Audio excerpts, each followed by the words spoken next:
వెళ్ళొస్తారా తమ్ముడు? వెళ్ళొస్తాం బావా. ఎక్కడికి వెళ్తున్నారక్క? వీళ్ళ పుట్టింటికి రా తమ్ముడు. అవును బావా, మా పుట్టింటికి. పోయిన వారమే వెళ్ళావు కదే. కానీ వారమంతా ఇక్కడే ఉంటున్నా కదా బావా. సరే, బస్ ఛార్జీకి డబ్బులు తీసుకో. ఫ్రీ బస్ బావా.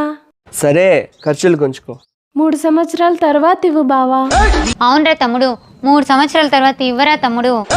3 సంవత్సరాల తర్వాత? హా, వారం వారం వచ్చిపోయి మా టికెట్ డబ్బులు మిగిలినట్టే కదా బావా. అయితే వారానికి 1600 చొప్పున, నెలకు 6400, సంవత్సరానికి 76,800, 3 సంవత్సరాలకు 2,30,400 మిగిలినట్టేగా బావా. మిగిలినట్టే. ఆ డబ్బంతా 3 సంవత్సరాల తర్వాత ఇచ్చావంటే ఏ నగో నట్రో కొనుక్కుంటా బావా. ఎక్కువ ఆలోచించకు బావా, పొదుపు మంచిదే. నువ్వు రా, వదిన వెళ్దాం. నువ్వెక్కడికక్క? వారం వారం ఫ్రీ బస్ ఎక్కి నేను కూడా ఆ టికెట్ డబ్బులన్నీ పొదుపు చేస్తా తమ్ముడు.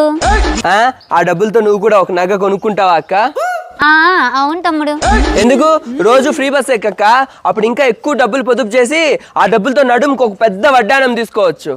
అవును గాయత్రి.